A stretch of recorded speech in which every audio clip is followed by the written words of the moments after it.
All right, good evening, everybody. This is going to have to happen sooner or later, but today we are discussing none other than Mr. David Rubin's new book, "Don't Burn This Country," a sequel to his 2020. I think book is a little too generous, but something he wrote called "Don't Burn This Book," and God, I think I wanted to burn it after reading it. Today we're joined by George and Darth Killhoon, both of whom had the pleasure The of misfortune. the misfortune of also reading it. Yeah, well, you wrote me into this, so I'm here for the ride. Actually, I got the best of both worlds. I'm going to be internet superstar, and I only skimmed the book. So, talk about, the ROI is just in the triple digits.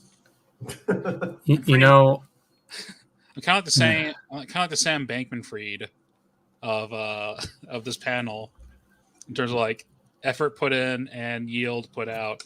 Yeah. What are you guys having right now? Because you can't get through a stream discussing something by Dave Rubin without at least being a little intoxicated. I got some eggnog right here. You guys have anything? I have mein deutsches Bier. Yeah. Yeah, sehr gut, sehr gut. George, I'm just nursing delusions of grandeur. Okay. I had a free Cuba earlier, but Good enough. All right, everybody. So let's just start with first impressions overall of what you did read. I'm going to say for me, I don't think it's a serious book. He might think it's serious. Like, it is less serious than the first one. And Don't Burn This Book was not a particularly serious book. It was his attempt of trying to put something together to market his brand, which is, I used to be on the left, but now I'm on the right now. I mean, that was his whole thing. And then you realize how much money it made, even though it was not a very good product. And then he made a second one. And like, at least the first one sort of had a coherent thesis, which was like, this is what you need to do to stand up to the woke mob, blah, blah, blah, blah, like all that stuff.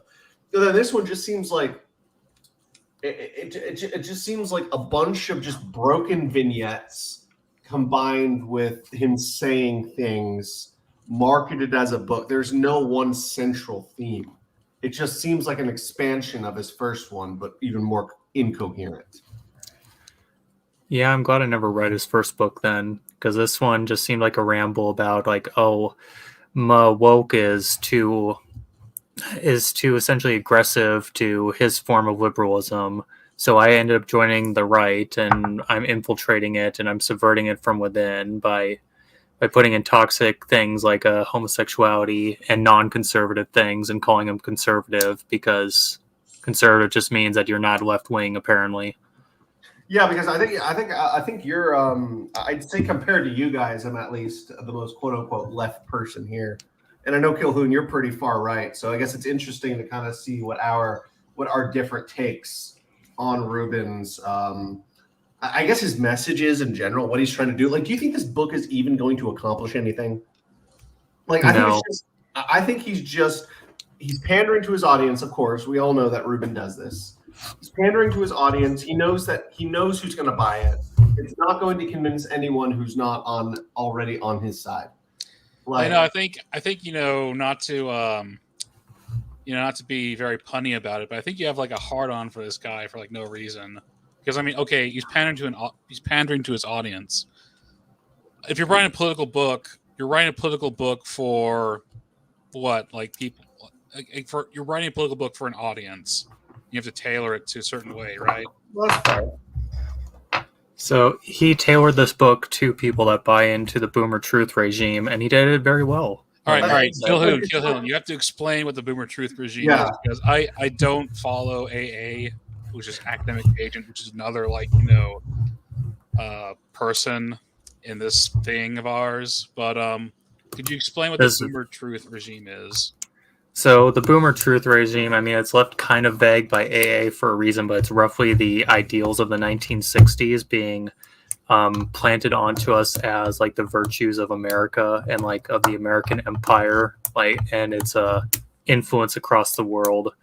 So it's essentially the ideology of the boomers, the counterculture, the hippies, and that's why like the Republicans are actually like left wing. They're not right wing at all. They just have the veneer of a right wing party. From at least your perspective, where you are, because I know you come at this from like a more far right monarchist. God save the king. I'm the reactionary. Yeah, you're the reactionary. But I mean, like, I'll still like I'm the liberal of the stream here, so. I mean, I'll still consider like many people who vote Republican, they have like the epistemology of a right winger, but they support a party who like only signals to them, but then is ultimately a left wing party. Because what do you see at like conservative rallies? Oh, you see women in bikinis, you see like beauty pageants. You just see people getting whipped up into a Democratic mob with Trump specifically. So like left-wing cultural values is basically what you're saying. Yeah, Republican. And I care more about culture than economy, which is the only thing the Republicans are like fiscally conservative on. That's like the definition of a conservative in America. Yeah, because I mean, if you judge me as left or right on the basis of economics, I'm like probably the most right-wing person you could meet. But if you're judging on culture, like I'm definitely way more centrist. So all right, given where we are politically in this country, and I think Dave Rubin is okay. His book's fine. He identifies a lot of issues on the left. I mean, they're clearly like they're. I think to say that they're going too far is a bit less than what you need to say, but given his audience, which would be people like him, let's just suppose it would be people like him, and maybe people who are center left who are kind of skeptical about the way things are going. I think it's okay. It's not I mean, okay, it's not like Carlyle. Carlyle and Nietzsche aren't around anymore. So, for what it is, it's fine, in my opinion. Well, so are you talking content-wise or prose-wise? Because I don't think I mean, just if you take a look at the writing, it is not good writing. Like he'll always be putting like little dad jokes in parentheses, and maybe he thinks he's being cute, but it makes me. I listened to it on Audible, and it made me embarrassed just to listen to it, even though nobody else knew I was listening to it. I just felt embarrassed. Well, Killhoon described it as rambling, and I guess It was rambling. It was rambling. I wouldn't call it rambling. It's more like a stream of consciousness, maybe. That's a polite way to call rambling is stream of consciousness. It's the same thing. Hey, yay isn't rambling. It's a stream of consciousness. This is performance art. It's not anti-Semitism. It's performance art. Oh man, but anyway, okay, yeah, I guess that is something to knock on it because like there's no. It does have a structure. I guess big picture does have a structure. The book has a structure, but the prose does not. I'll give it that. You see, I disagree. I don't think the book has a structure, and I think that's the problem. The first one at least did have a structure because he was like, okay, this is what's wrong with America. This is what I believe. These are the values I think that Americans need to embody. It's like, okay. And the thing is, I don't even necessarily disagree with a lot of his politics or even necessarily things he's saying. Number one, I think he's focusing on the wrong things. Number two, I think the way he's just saying it, he's just trying to appeal to like boomer Republicans when I feel like there definitely is a more dissident audience that he could be reaching out to in the center and on the right. And even maybe even some people on the left who are just displeased with all the quote unquote woke stuff going on. But no, it's basically he's writing an establishment book from a perspective using attempted anti-establishment rhetoric, which isn't true because he's funded by the establishment. But okay, what do you mean by the establishment? What? Like who's funding Dave Rubin? I don't mean parentheses. I don't mean them. Oh no, I literally asked like what? No, I didn't mean to imply that. I mean like literally who is funding him? No, I'm saying it used to be. Oh God, Who is it who used to fund PragerU? It was the same people who fund PragerU, not the Koch brothers. Oh shit! Regnery Publishing. No, Regnery didn't publish this one. I don't know. It doesn't. We'll look at it later on. Okay, it was Penguin who write published it on him. your notes, though. Wait, Penguin published this book? Yes. Yeah, Penguin. it was. Wow, that's I think you're like giving Dave too little credit for like Penguin published it. Wow. No. His first book was popular. I'm gonna say, like, I actually still, part of me still kind of liked Dave, and I still listened to his podcast occasionally before his first book came out. But it was after listening to that first book where I was like, yeah, no, this ain't it, Chief. Like, I will say, and the same thing applies for this book too, and the original one. I did like the autobiographical segments where he talked about his life. Like, I actually could appreciate that. I thought it was interesting, even in some places insightful. I just didn't like, and he applied it to things that I think were relevant, but I just think it seemed like it was trying to be too many things, and at the same time, it wasn't trying to be anything. Like, I don't think it is like the book is 100% bad. I think if he almost reads like he could have been a humorist if he went in that direction instead, like a Gene Shepherd type. Like, that's the kind of vibe I got from his autobiographical stuff. And again, I could appreciate that. So. Well, in his autobiographical portion, I mean, he says that, yeah, he wanted to be a comedian, and then he ended up going into gay Republican propaganda, essentially. Wait, so I mean, literally gay. Literally gay. Oh, he always gay. says, "Oh, me and my husband this, me and my husband that," all throughout the book, and I was just like, I wanted to vomit. So Dave in the past has positioned himself as the anti-identity politics type person. Like, oh, we shouldn't be seen by the content of our race or sexuality or whatever. But then he'll constantly bring up the fact that he is gay, he's married.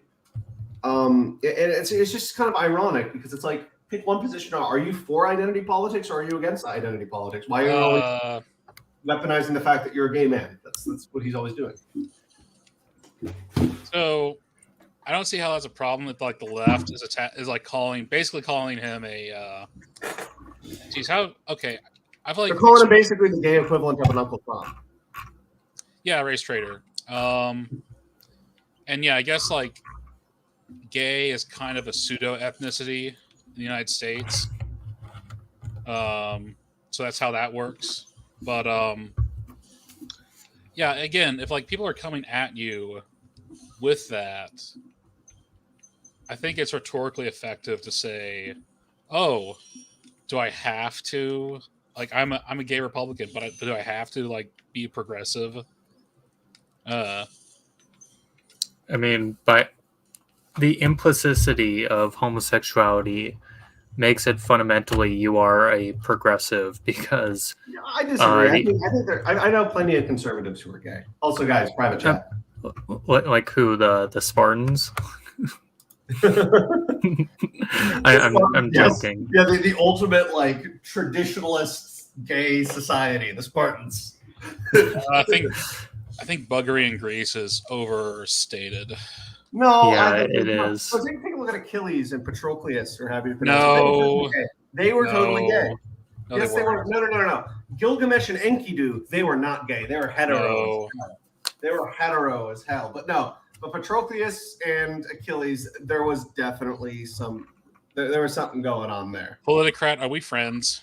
Yes, we are friends. Okay, by that logic, we're lovers or gay lovers. So no.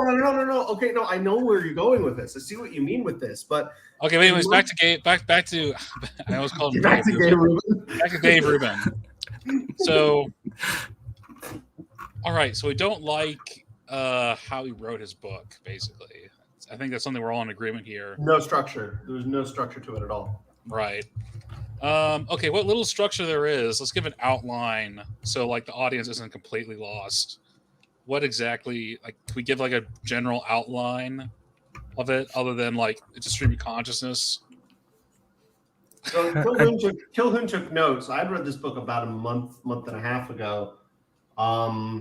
This was before I knew I was actually going to end up doing an episode on this. But I'll go. You're still unprepared. What? And you're still unprepared. No. I remember in my head a lot of the stuff. I took like basic notes down here, but structure was one of them. Prose was one of them.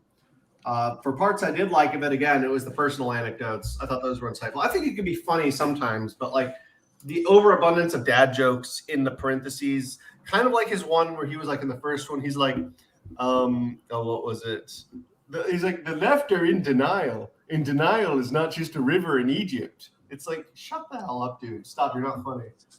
But I did take some of my, a lot of his cringe lines were just absolute comedy gold, but not for the reason that he thinks they are. Like, here are a couple. I think I have a couple of his takes right here. So he says, colleges teach about innovation, but innovators innovate. That's an actual quote. It's like, okay, I see what he means by that, but just like saying that. It's a statement without an explanation of the statement. I mean, he should know this if he's written a book before, but you can't just make a blanket statement and expect the entire audience to know what the fuck you're talking about. So, I mean, he should have expounded upon that and the fact that, yes, most universities do just teach you how to regurgitate what came before. And a lot of the academic places, especially here in America, only expect you to remain within the confines, like only use like peer-reviewed like journals as like your sources and like say a history paper or something. I know this from my experiences because I literally like quote Spengler, Evola, and other like more dissident authors, and the teachers like always dock my points for saying, well, it's not a peer-reviewed source. Well, no, I feel like if you're citing Oswald Spengler, who is the greatest historian of the 20th century, like you shouldn't even need to, like it shouldn't matter at that point if he's peer reviewed or not, because he's better than any of these professors are ever going to be. Yeah, and that's what I say to the professor, and the professor is like, yeah, but you didn't use a peer reviewed source, and I'm like, I don't care about your peer reviewed sources. I'll take the docking and points. Yeah, I respect that for principle. I absolutely on principle, I respect that. It's like I can understand maybe their aversion to Evola. Like I can appreciate Evola, but then again, he's a little too spicy, I guess, for what's Dave Rubin's opinion on Evola? Dave Rubin probably doesn't even know who Julius Evola is. He probably would call him a fascist, knowing the Republican Party. No, it's funny. Julius Evola was like one of the most anti-fascist like people. Yeah, except he criticized I know, but from conservative perspective. Mm-hmm. I know, like he wouldn't call it conservative. Well, a traditionalist perspective. Okay. Speaking of brilliant thinkers from Dave Rubin's perspective, in his book, this is just a list of thinkers who he refers to as brilliant. Number one, Joseph Stalin. No, just listen. Jordan Peterson, Ben Shapiro, Peter Thiel, Larry Elder, Elon Musk, Thomas Sowell. Okay, Thomas Sowell, yes. I like Thomas Sowell. He's a fantastic economist. I don't know. Probably greatest living economist today. But is he the greatest groundbreaking? No. Other than that, he calls these people how is Larry Elder an intellectual, a brilliant thinker? He was a guy who he's like the token black conservative who ran in California for governor and failed the recall election, like as everybody expected. Oh, that doesn't make him an intellectual. Apparently he has a podcast, and apparently he's referred to as a libertarian, even though he supported the Iraq War, and libertarians did not support the Iraq War. So I don't know. I think you could probably rationalize your way into it if you're a libertarian somehow. But actually, libertarians try to rationalize themselves into. And that's the one ideology where you can rationalize yourself into anything. If you're a libertarian, you should basically support the United States and what it's doing right now, pretty much. Mm-hmm. I mean, okay, it destroyed Iraq's Ba'athist quasi-socialist government and try to do, what would you call it? Neoliberalism, I guess. Neoliberalism, yep. And I mean, that's like the goal of the United States is to open markets, open societies, Oh, yeah, George like if you're, Soros, parentheses. yeah, if you're a libertarian, you should support the United States. What it's doing right now, like We were destroying originally supposed everyone in its way. We were originally supposed to have Kingfish on here. For some reason, he couldn't access the book on LibGen, and it would have been interesting to see his opinion on it because he's also Jewish. I know Dave Rubin's Jewish. And What do you mean by LibGen? I think you mailed him a copy very generously. Yeah, I'm gonna mail him a copy. Yeah. No, but it would be interesting, especially because Dave Rubin originally came from that sort of secular Jewish New York kind of lifestyle, which is exactly the kind of lifestyle or the background that Kingfish has. But now he's in Israel, I believe, studying to be a rabbi. Unfortunately, he was unable to get access to the book. Oh, didn't Dave Rubin have a? I guess didn't he like find his or was he like born again? I don't know. Probably born again Jew. Is that how it goes? Born again Jew. Yeah. He was raised a Jew, so yeah. No, I think he was raised in a secular Jewish household, though, wasn't he? I don't know. He said that he did actually practice like Hanukkah and stuff, and well, maybe you have the causality reversed. Maybe he was religious and then he was religious and then he became. Oh well. I don't know. I was just funny thing. I had just like watched the I think it was the interview with Kanye and oh God, and it was that one with the beanie guy. Oh, Tim Pool. Yeah, Tim Pool. And I was just like, I'm honestly just thinking about that the entire time that Rubin mentions that he is a Jew and he always celebrated the Hanukkah and did all that with his family and his grandma. And it's like, okay, bud. It's. Yeah, I just want to. So, I don't know. What do you think about his plan about, not burning this country down? I think it's preferable, his plan to not burn the country down. Than, I don't think we should burn the country down.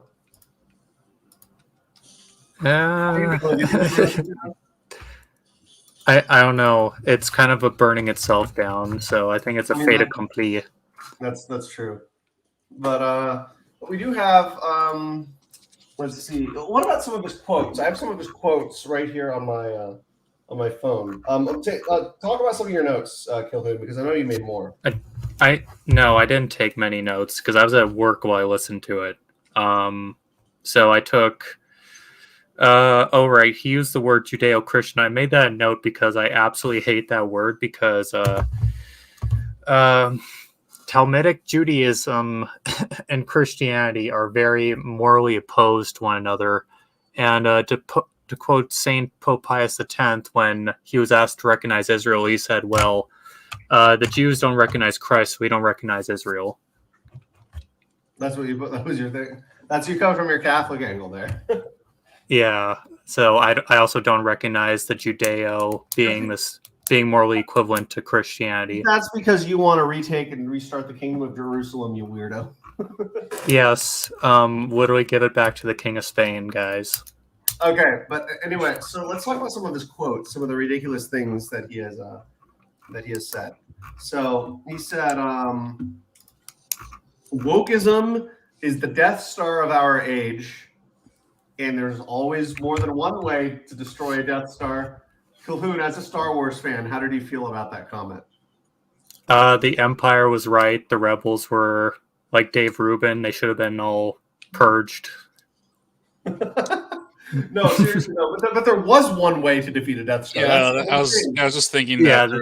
There was only one way, and it was 1 in a million, as Han Solo said. And they had to do it twice. They had to do it that one way twice. They couldn't do it. They couldn't flip a switch to make it go away. Mm-hmm. Yeah, and they couldn't. Dave Rubin would probably prefer to try to outwit the Imperials in the Senate with a rational debate. And we're just going to debate the Emperor out of the throne, guys. That's what his plan probably would be. The Senate is the battlefield of ideas. Yeah. then I would actually like advocate in the Senate, hey, can the Emperor just electrocute this guy over here who's trying to disrupt the order?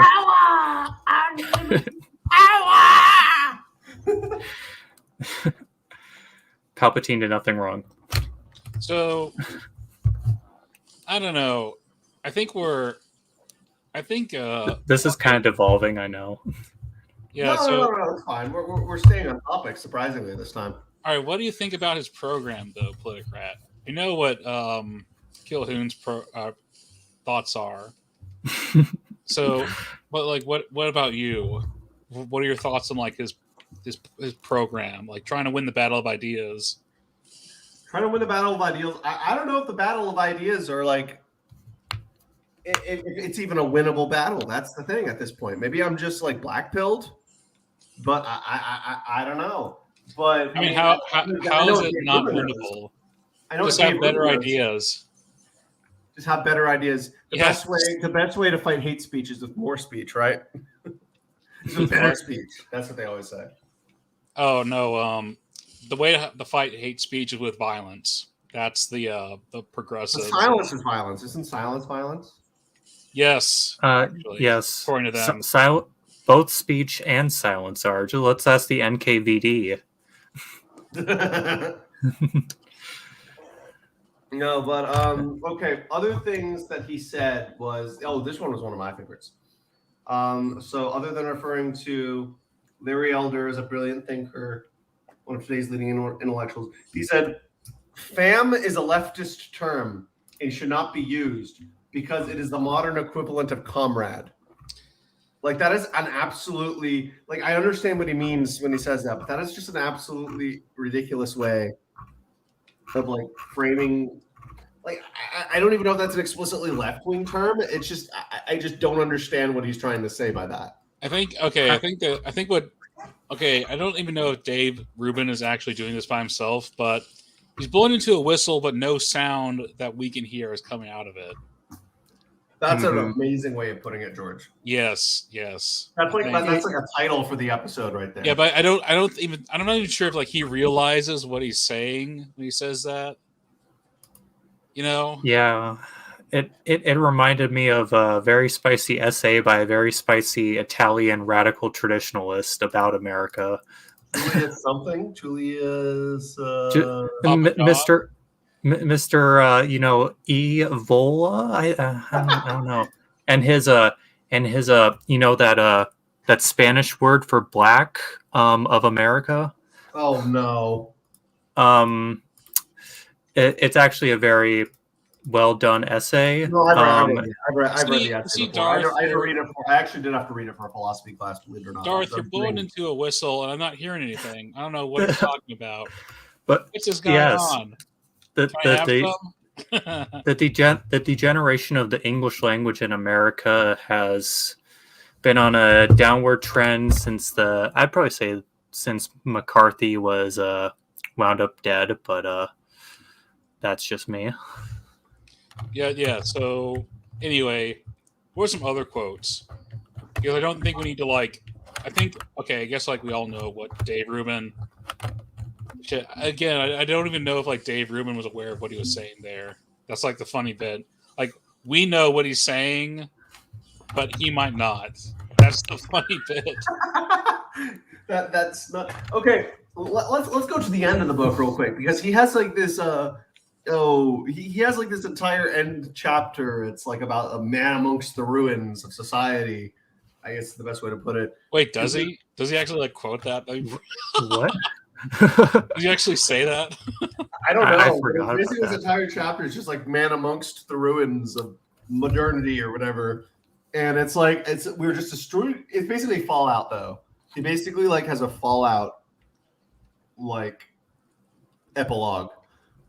And we emerge to see the ruins of society in the bomb shelters, just like Plato's allegory of the cave. And he's like, back in chapter 2, we talked about Plato's allegory of the cave, and he's talking like he's this is like some sort of intellectual book. When it is not. No, but he didn't even have a good description of Plato's allegory of the cave. Like he barely even talked about it in chapter 2. Well, yeah, it's for the middle of the bell curve and not our side of it. I'm not too sure which side of it is, the left or the right. Lean more on the left. Yeah. But It's no, kind of like Killhoon. You've seen that one, right? Where it's like the bell curve meme, where it's like I know the bell curve meme pretty well. Christians on like the dumb side of the bell curve, atheists on the high side of the bell curve, and then you have like the Christians on the other side who are like, yes, we understand. What do you mean? The atheist is in the middle. The Christians are on the extremes. The atheist is in the middle. Yeah. Yeah. No, but then you have like the St. Thomas Aquinas at the end, and then you have like televangelists at the other end, and then Richard Dawkins in the middle. Mm-hmm. I forget which saint said this or philosopher, but it's like being an atheist is like the most intellectually. It's like I don't know, the most intellectually dumb. I'm getting this wrong. I'm just trying to think of the exact quote. Well, we can move on. We can move on from this. It's not really what pertains to the subject matter. But let's keep going. Anyway, so quotes from Rubin that we do. Oh no, we're talking about his allegory of the cave. Like, do you think it was even? I think it was chapter 2 when you talked about it. I don't even think. I mean, he mentions it, but I think he wants people to crawl back into the cave. If you ask me. Pardon me. I'm sorry. I think he wants people to crawl back into the cave. If you ask me. I'll elaborate. Well, the fact he pretty much says that, you should really just embrace like homosexuality within like quote unquote conservative movement in America, just like Trump did apparently at one dinner that he had. You should really just believe in the American ideals because apparently that's traditionalism, which apparently he's never actually dug open a book about traditionalism. Nobody knows what actually. Okay, so I'm a traditionalist in the capital T sense, in the sense of like René Guénon or the idea of a perennial tradition. You know what's funny? Traditionalism is really a 20th century ideology. Because that's actually a really interesting way of putting it. But I would say you could say you're an American conservative in terms of like someone like Dave Rubin. Yeah, you could say you're an American conservative, but you can't say you're a traditional conservative if you're Dave Rubin. And exactly because I know he's part of the and it's like, okay, the GOP is definitely, I guess, in some areas moved towards accepting like LGBT people in the LGBT community. But on the other end, like, is that actually traditional conservatism? Like, because I know that people who are traditional conservatives or people who are just traditionalists in general, like Killhoon here, you'd say absolutely not. But then you'd have people like Dave Rubin who are like, yes, there is a room for it. Like, I mean, I feel like that could have described maybe a potentially different emergent ideology within the U.S. context, within the tradition of U.S. conservatism. And I don't mean traditionalism. I guess there's just too few words here for me to be able to properly define them. But I mean, I don't see Dave Rubin being like an Ernst Röhm organizing the essay for the Republican Party. No. What about definitely not. But that's just kind of a little side note. Or I don't see him being like the Spartans before a battle. I guess the sexual society is very similar. Dave Rubin might get along in Sparta pretty well. He and his husband. Yeah, I don't think he'd honestly be masculine and tough enough to actually fight in the phalanx. No, but his husband probably will be. Yeah, that depends on who his husband. I don't know. I'm not researching who Dave Rubin's husband is. So he brings it up.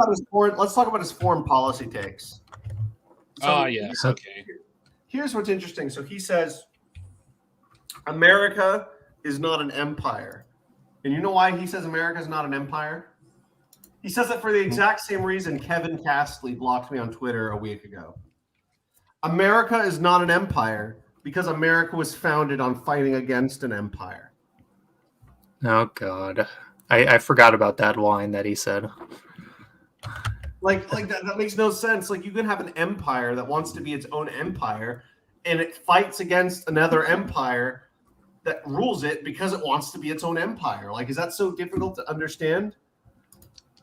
I mean, yeah, I mean, like Rome called itself the Republic, even though it was ruling over mass swaths of territory, By definition, and yes. they colonized a shit ton of land. So it's like, were they an empire before Caesar marched on Rome? Yes. Absolutely.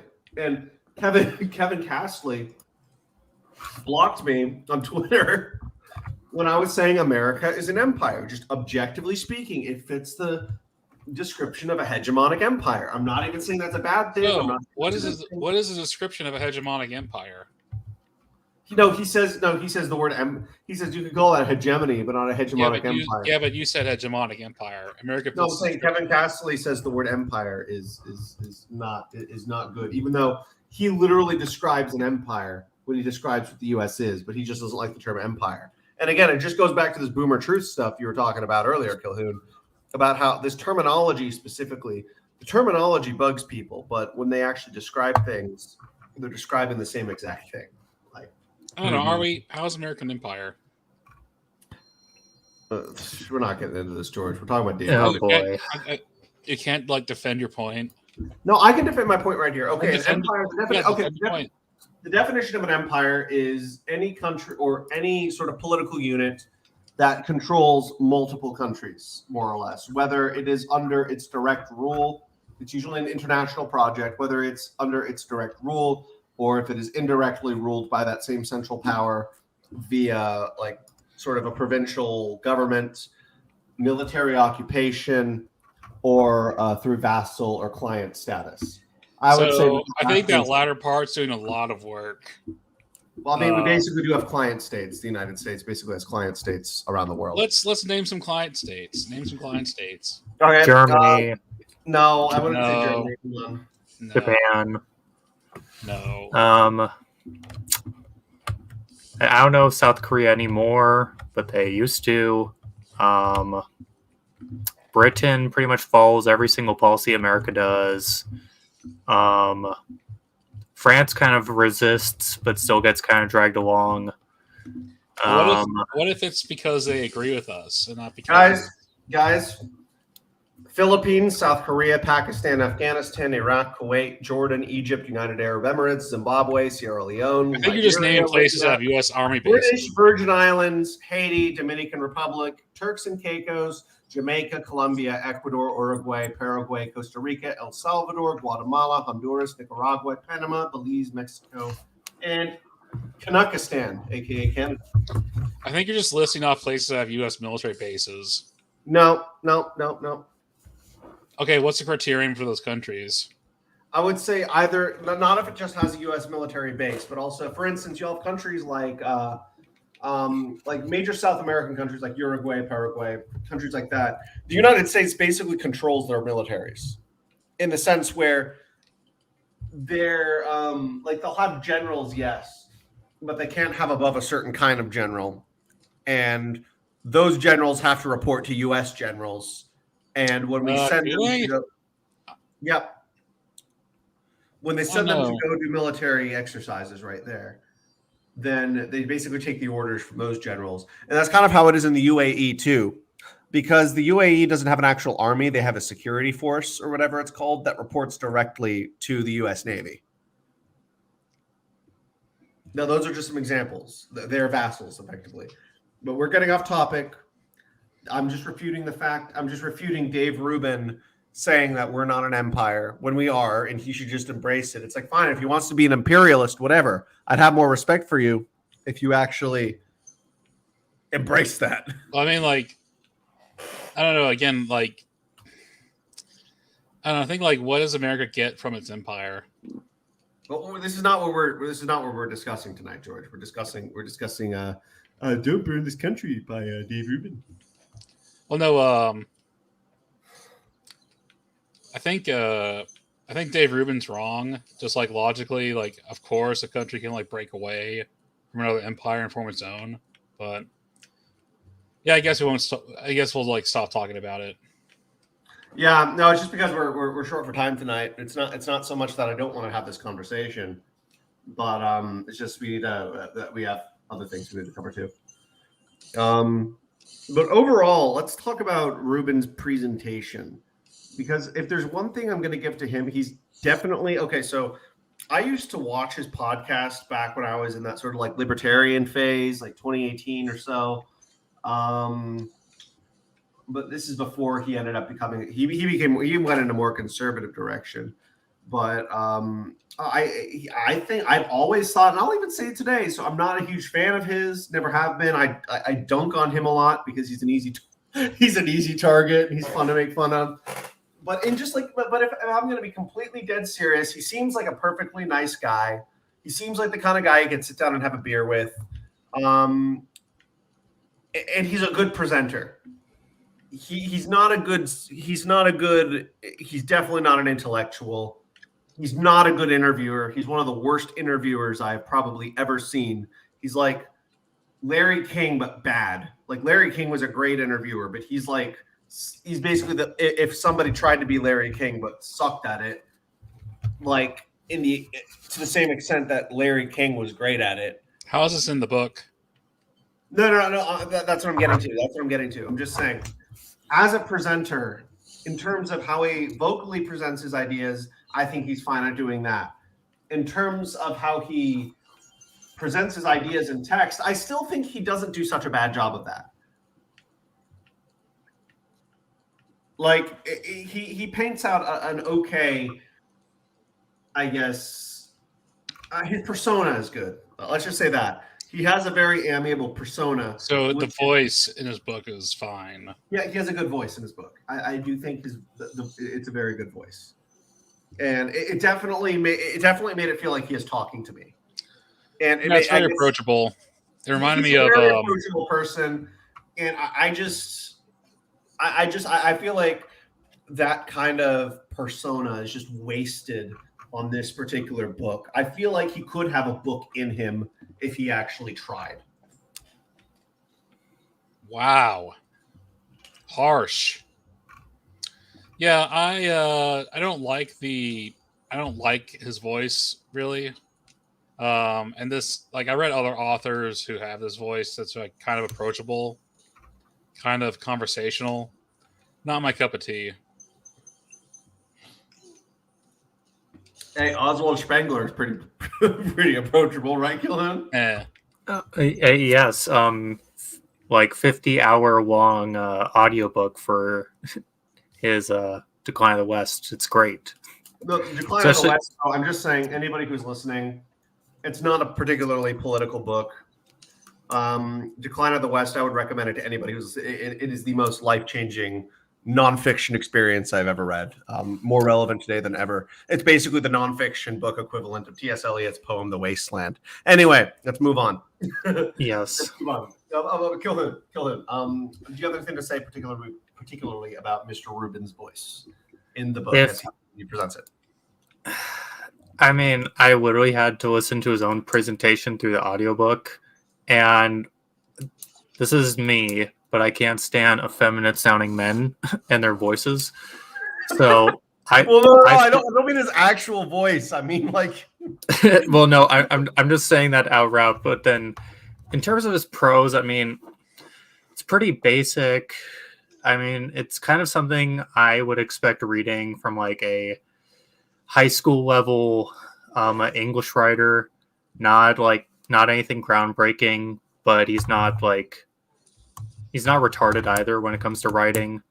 So, actually, okay. So Killhoon, without knowing his proclivities, could you tell what Dave Rubin gets up to in extracurricular activities by his prose or voice in his book? Because there are some authors where I know other authors where it kind of comes off that you can, like, I don't know, even when they write, you can kind of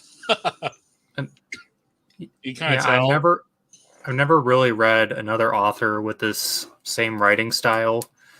At least none that I can really remember off the top of my head. So I'm not connecting any dots you're trying to lure me to.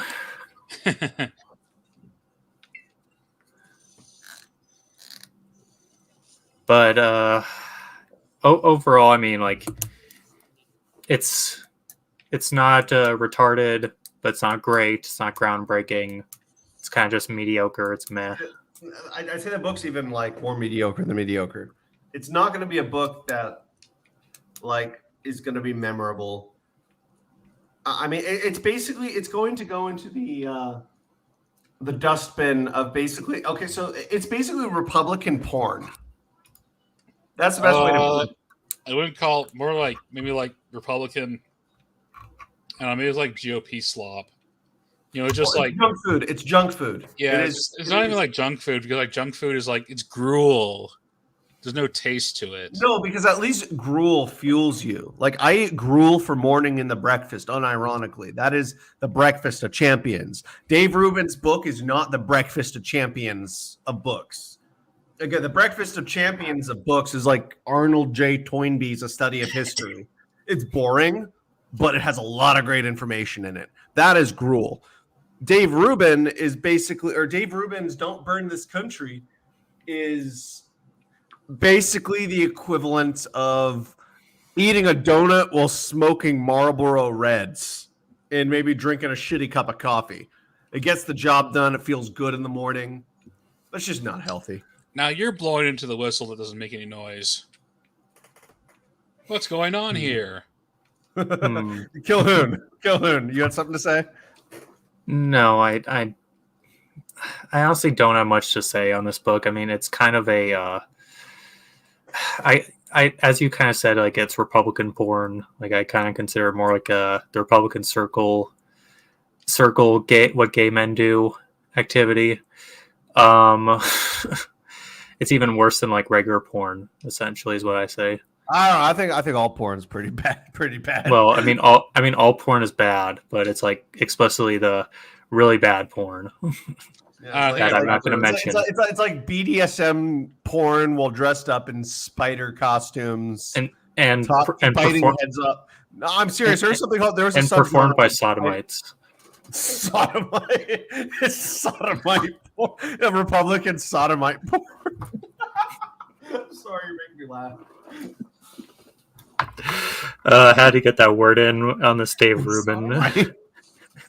This is just like you're just like the whenever I want like those kind of words, that's why I bring on like hardcore Catholic folks. So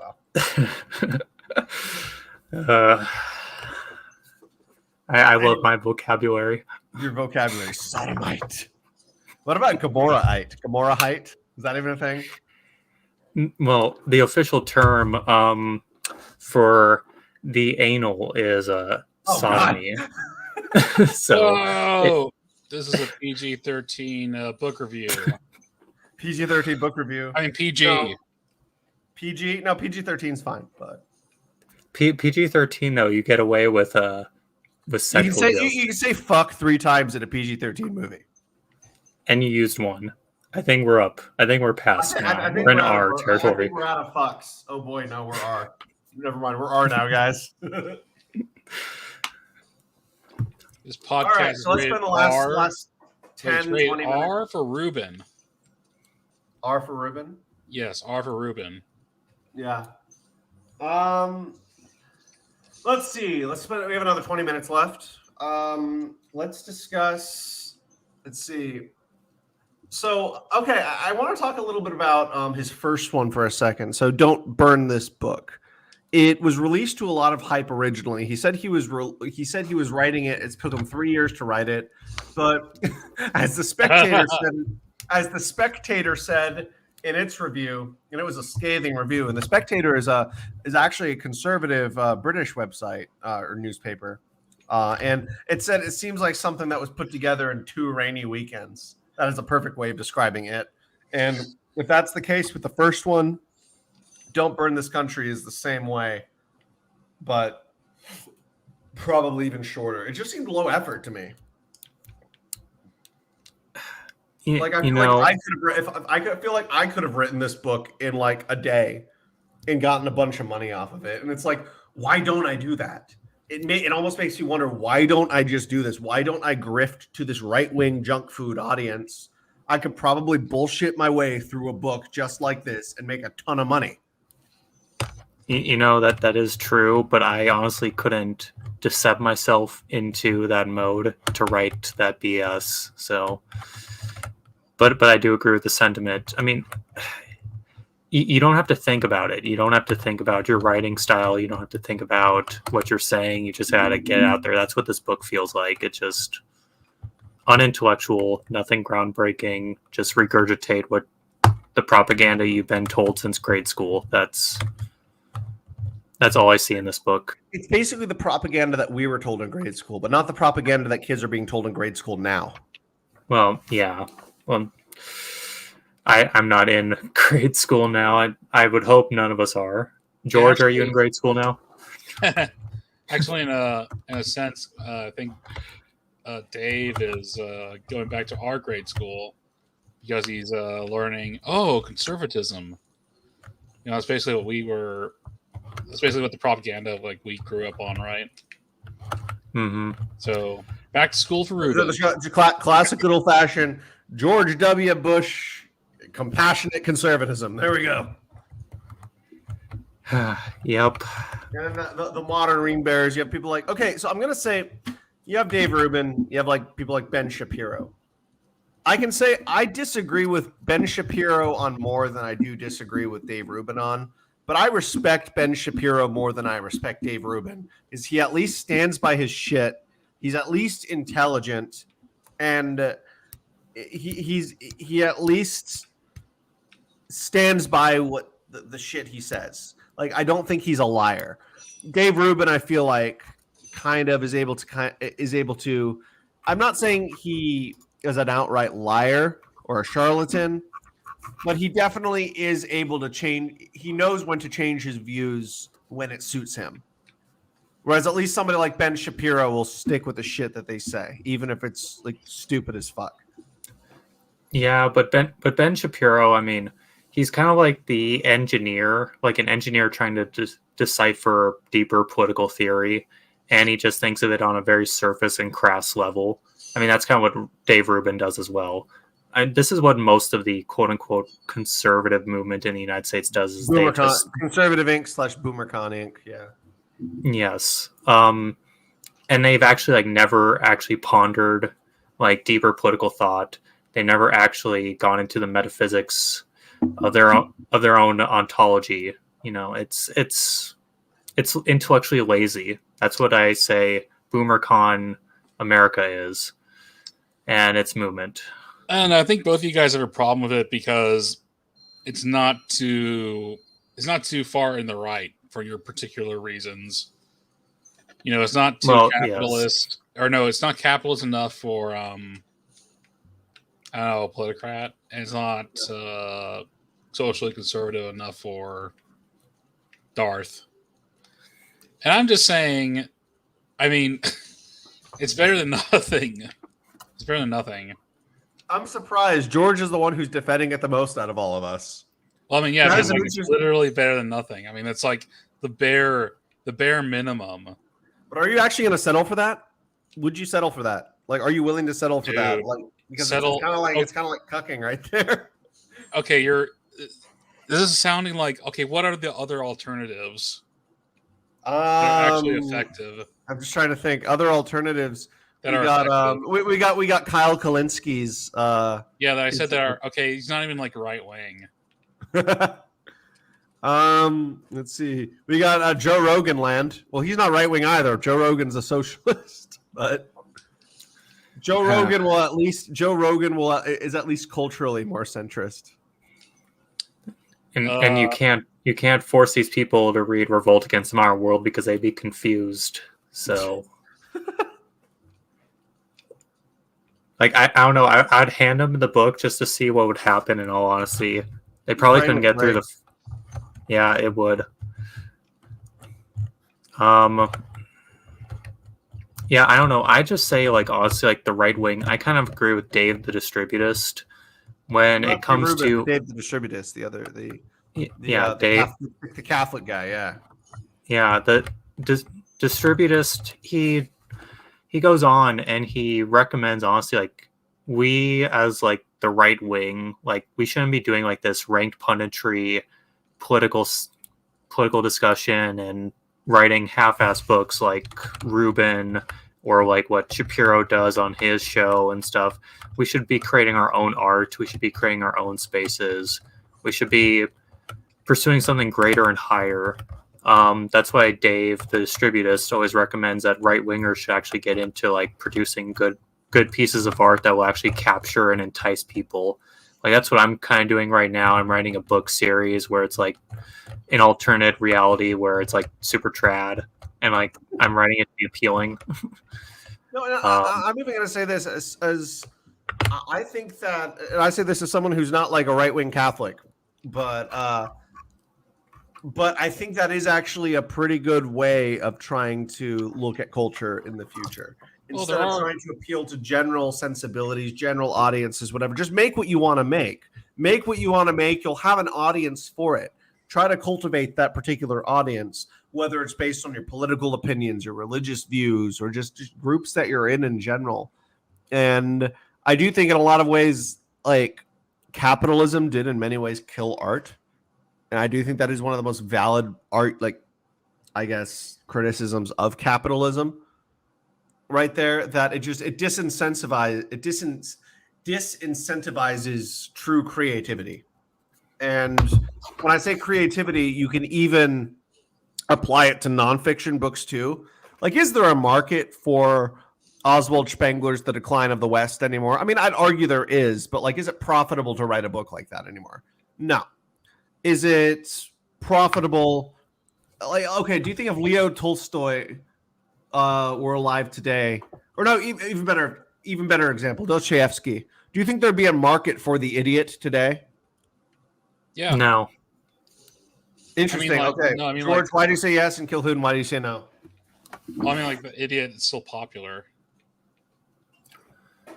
Because it's popular because it's a classic. It's not popular because it appeals to people. No, I think people. Oh wait, I think it's a classic because people like it. I think you're getting the causality wrong. I think people like it because it's a classic. Yeah, I agree with Politicrat. I think you have to again, like, why do people like Star Wars? Is it because do people like Star Wars because it's popular, or do people like it because it's good? I think that's a little bit of both. Because Star Wars is a little cheesy. I love Star Wars. I'm like the second biggest Star Wars fan in this stream right here. But it is a little corny. But then at the same time, The Idiot, as opposed to something like Star Wars does sort of apply the whole Joseph Campbell hero with 1,000 faces, the journey, hero's journey. It is a timeless myth. Star Wars is effectively a myth. I would even go so far as to take Paul Fahrenheit's position that it is the great American myth. And John David Ebert, of course, would agree with me on that point. I think he was the one who gave Fahrenheit that idea. But either way, no. Star Wars is the great American myth. It is like our version, America's equivalent of the Iliad. I would die on that hill. You should die. I will die on that hill, George. I will die on that hill. I'll kill you too. I'll do it. So the reason why I've got to get going here soon. So I just want to get on why I say no. You got another 10 minutes? At most, yes. Okay. But why I say no, like, if Dostoevsky if he was transported to today, wrote the same books that he did, honestly, I think the fact that the American English specifically has dumbed down the English language so much and kind of whittled away people's attention spans, people's abilities for actually great and truly magnificent art. That's why I say that Dostoevsky probably couldn't find an audience in the modern day, except for amongst like very few niche people who can actually appreciate art in the modern degenerated world. So it's pretty basic answer. Pretty based answer. No, but yeah. No, but okay, George. So why do you really think that if Dostoevsky was alive today, he'd be able to? Yeah, he wouldn't write The Idiot exactly, but he'd write something, I don't know, as popular. Probably. I don't know. I think that today's sensibilities, like even fiction today. Like, okay, I used to work around books for a living. 3 years I spent working with books. I was able to basically monitor one of my. I'm not without giving too much away. I was able to monitor people's book tracking trends. Like, yes, fiction has always remained consistently popular, but there was an extreme spike compared to how it used to be with the amount of people who would buy books like Don't Burn This Country. At least political nonfiction normie books. I guess that's the best way to put it. So it would be like it originally was like, okay, let's say 75% of books that the average person would get in like a single transaction would be fiction. Another 25% would be like nonfiction, just an example. Whereas it would basically reverse by the time 2020, 2021 came around. Where this is like where everything people would buy. And so I was able to monitor this. And like I was just like, I wish there was something I could do about it where people could actually read good books instead of this junk food. But like there was nothing, of course, I could do about it. Of course, the corporation I worked for, it was all about we had to make a profit off of it. So like I didn't say anything. I didn't reach out to. I can't say anything else without revealing what my job was. Come on, you worked at Barnes and Noble. Not No, a big deal. That's like a I didn't work. I did not work at Barnes and Noble. I'm editing that out, George. Fucking doxer. It's like saying you work at McDonald's. I worked for a book corporation, guys. I don't know. My favorite memory from a very particular bookstore that's a giant corporation was buying a very spicy book from Funny Mustache Man, and the person running the till was a pink-haired feminist. So Funny Mustache Man, is that Funny Mustache Man? This Funny Mustache Man I'm thinking of? Yes, everybody's favorite Funny Mustache Man. It's not my profile picture. It's not your profile picture. Is it Charlie Chaplin? Yeah, I think Charlie Chaplin. Yeah, he's totally Funny Mustache Man. Charlie Chaplin did have the same kind of funny mustache as Funny Mustache Man. Yeah, exactly. Okay, so everybody, final thoughts on Don't Burn This Country. I'll start by saying this is not a serious book. You're going to enjoy it if you're like an American right-winger conservative, or you want to have your opinions validated by somebody who just so happens to have a large audience. You're not going to learn anything. You might feel like intellectually jerked off a little bit. Yeah, that's a good way of putting it. It might feel like you get an intellectual hand job. But other than that, that's homophobic. Anyway, I guess I'll go next. That's it. That's all I have to say. It's conservative junk food. I don't think it's necessarily for conservatives. I think, if you're on the center or center left, and you want like a little taste, a small introduction, like, why is this, progressive individual, this very libertine individual, so attractive? What attracts American conservatism to this man? I don't know, maybe give a crack at it. Maybe listen to some of his podcasts first. But yeah, I mean, it's pretty. I don't know if you've never like explored conservatism before, it's sort of a fresh take. I mean, again, don't get me wrong, it's not like Edmund Burke, but it's more topical than Burke. Which I might have to like join you on that hill for saying that, Politicrat. I think I have to die now after saying that. After saying what? What hill? I compared Dave Rubin to Edmund Burke. No, don't compare Dave Rubin. Yeah, no, don't do that. Don't do that to Edmund Burke. Yeah, I think I'm going to unsheath my katana and, sayonara, guys.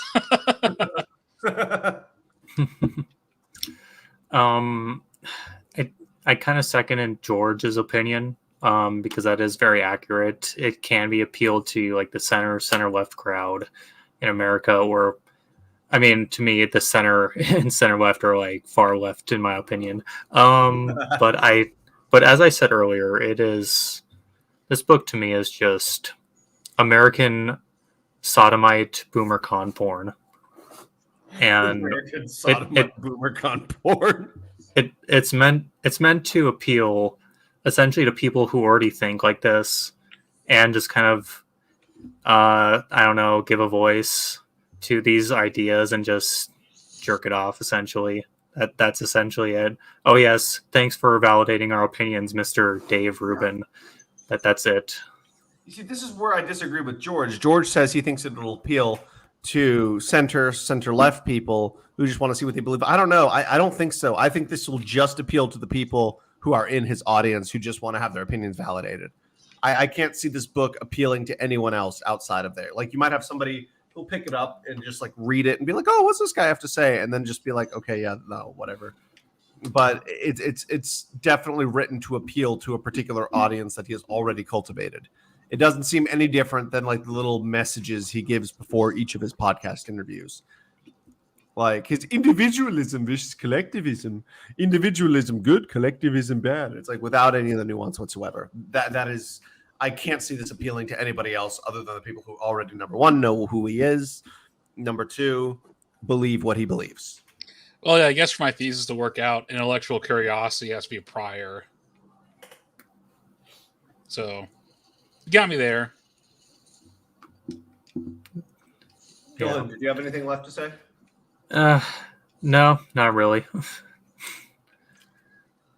All right. On that note, thank both of you guys for coming on, have that conversation. I know we all had to sludge through that thing, but it was definitely worse than the first one. That's all I'll say. But maybe he has a book in there somewhere. I just don't think he's trying. I just think he's really low effort. That's all I'm going to say. I don't think he can put any more effort into it. I think it's like would destroy his brain to try to think anymore. Probably. No, his brain is still in recovery mode from taking in so many high-level important ideas. And also just a little side note, he should have titled "Don't Burn This Book" as like this book, because I wish I could toss into the fire. This one's "Don't Burn This Country." His last one was "Don't Burn This Book." Yeah, I wish he had the first title as the second book, because then I would throw it in the fire. Like, I literally use fire for heat in my house. So I don't believe in burning books. I'm morally objectionable. Like, I would never burn a book, even if I fucking hated it. But burning people say okay. Yep. Witch burnings. I know Killhoon would probably burn witches. I'd first try to get them to repent and to seek redemption before, but yes. All right. On that note, everybody, thank you guys, both George and Killhoon, for taking time out of your evening to come on. This was actually a lot more fun than I thought it was going to be, but yeah, everybody, Dave Rubin's "Don't Burn This Country," something subtitle, something. Yo, see ya. All right, available now. Okay, goodbye, guys. Bye. Both God bless.